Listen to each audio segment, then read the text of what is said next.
இந்த வீடியோல ஈக்குவிலிபிரியத்துல இருந்து நம்ம வந்து ஒரு கொஸ்டின் நம்ம வந்து பார்க்க போறோம். இந்த கொஸ்டின் என்ன கொடுத்திருக்காங்கன்னு பார்த்தீங்கன்னா, at 700 Kelvin equilibrium constant for the reaction. ஒரு ரியாக்ஷன் வந்து கொடுத்திருக்காங்க. அதோட ஈக்குவிலிபிரியம் கான்ஸ்டன்ட் வந்து நமக்கு வந்து கொடுத்திருக்காங்க. ஓகேவா? If 0.5 mole per liter of HI is present in the equilibrium at 700 Kelvin.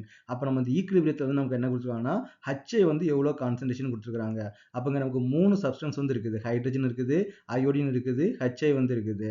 அதுல வந்து பார்த்தீங்கன்னா ஹைட்ரஜன் அயோடைடோட கான்சன்ட்ரேஷன் மட்டும் கொடுத்துருக்காங்க, மற்ற ரெண்டுக்கும் நமக்கு வந்து கொடுக்கல. அப்புறம் what are the concentration of hydrogen and iodine assuming that we will initially started with HI கொடுத்துருக்காங்க. அப்போ நமக்கு வந்து HIக்கு மட்டும் கொடுத்துருக்காங்க. அப்புறம் என்ன பண்ணா ஹைட்ரஜனுக்கும் அயோடினுக்கும் தான் கேட்டிருக்காங்க. அதான் நமக்கு கேட்டிருக்காங்க. நெக்ஸ்ட் என்ன சொல்றாங்க, assuming that we initially started with வந்து HI and allowed reach the equilibrium வந்து 700 Kelvin. அப்போ இனிஷியலாவே அவங்க என்ன எடுத்துருக்காங்க பார்த்தீங்கன்னா HI தான் நமக்கு வந்து எடுத்துக்கன்னு சொல்லியிருக்காங்க. இதோட டிஃபிகல்ட்டி லெவல் அப்படின்னு வந்து பார்த்தீங்கன்னா மாடரேட் அப்படின்னு வந்து சொல்லலாம். ஏன்னா இங்கே வந்து சில இன்டைரக்ட் இன்ஃபர்மேஷன் வந்து நமக்கு வந்து இருக்குது. என்ன இன்டைரக்ட் இன்ஃபர்மேஷன் அப்படின்னு வந்து பார்த்தீங்கன்னா, இந்த ஈக்குவேஷனுக்கு நமக்கு வந்து HI வந்து கேசி வந்து கொடுத்துருக்காங்க. அப்போ ஹைட்ரஜனும் அயோடைடும் கம்பைன் ஆகி ஹைட்ரஜன் அயோடைடு ஃபார்ம் பண்ணுறதுக்கான கேசி வேல்யூ வந்து நமக்கு வந்து கொடுத்துருக்காங்க. ஆனால் இங்கே என்ன கொடுத்துருக்காங்க, assuming that we initially started with HIன்னு கொடுத்துருக்காங்க.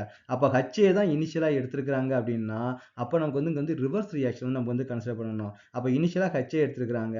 அப்போ HI நமக்கு வந்து எப்படியா இருக்குது, ஹைட்ரஜனாகவும் அயோடினாகவும் நமக்கு வந்து டீகம்போஸ் ஆகுது. அப்போ வந்து நமக்கு வந்து ரிவர்ஸ் ரியாக்ஷன் தான் நம்ம வந்து கன்சிடர் பண்ணணும். அது நமக்கு வந்து இன்டைரக்டாக நம்ம கொடுத்துருக்காங்க. அதனால தான் அது டிஃபிகல்ட்டியில் வந்து பார்த்தீங்கன்னா மாடரேட் அப்படின்னு வந்து சொல்கிறேன். அப்போ நமக்கு ரிவர்ஸ் ரியாக்ஷனுக்கு அப்போ இந்த ரியாக்ஷன் தான் நமக்கு வந்து கேசி வந்து 54.8. அப்போ ரிவர்ஸ் ரியாக்ஷனுக்கு நமக்கு கேசி வேல்யூ என்ன வரும்னு பார்த்தீங்கன்னா கேசி which is equal to 1/54.8 வந்து வரும். Okay, did you understand? அப்போ நமக்கு என்ன கொடுக்குறாங்க, இனிஷியலா அதாவது பார்த்தீங்கன்னா இதோட ஈக்குவிலிபிரியத்தில் HIயோட கான்சன்ட்ரேஷன் நமக்கு எவ்வளோ இருக்குன்னு பார்த்தீங்கன்னா 0.5 மோல் வந்து இருக்குன்னு சொல்லி கொடுத்துருக்காங்க.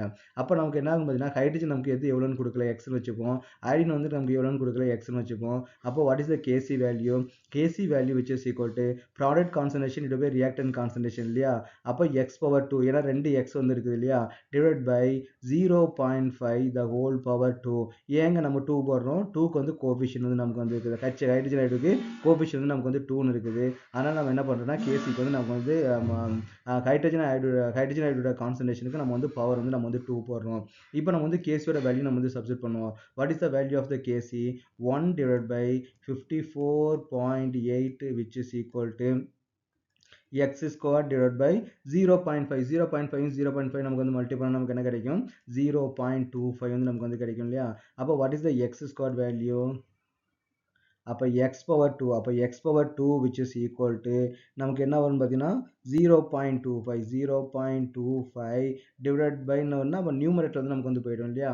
அப்போ நமக்கு வந்து இது வந்து நியூமரேட் பண்ணால் டிவைட் பை 54.8 வந்து நமக்கு வந்து வரும். Is it correct? அப்போ நம்ம கரெக்டாக தான் வரும் இல்லையா? இது வந்து நம்ம எக்ஸுக்கு வந்து பார்த்தா நியூமரேட்டருக்கு வந்து போயிடும். அப்போ 0.25 டிவைட் பை 54.8 வந்து கிடைக்கும். இதை சால்வ் பண்ணும்போது நமக்கு என்ன ஆன்சர் கிடைக்கும் பார்த்தீங்கன்னா 45. Okay, 45.6 into 10 to the power of minus 4 வந்து கிடைக்குது. அப்போ what is the x value? X value which is equal to square root of 45.6. 10 to the power of 4 எடுக்கும்போது நமக்கு என்ன 10 to the power of minus 2 வந்து மாறிடும். அப்போ what is the value of square root of 45.6? Square root of 45.6 which is equal to 6.75 வந்து வருது. அப்போ 6.75 into 10 to the power of minus 2 வந்து வருது. அப்போ இதில் கான்சன்ட்ரேஷன் பார்த்தீங்கன்னா அப்ராக்சிமேட்லி 0.0675 மோல் பர் லிட்டர் வந்து நமக்கு வந்து இருக்கும். ஓகே, மோல் பர் லிட்டர் வந்து இருக்கும். அப்போ ஹைட்ரஜனோட கான்சன்ட்ரேஷன் அட் த ஈக்குவிலிபிரியம், ஹைட்ரஜனுடைய கான்சன்ட்ரேஷன் அண்ட் அயோடினோட கான்சன்ட்ரேஷன் நமக்கு எவ்வளோ வருதுன்னு பார்த்தீங்கன்னா 0.0675 மோல் பர் லிட்டர் வந்து நமக்கு வந்து கிடைக்கும்.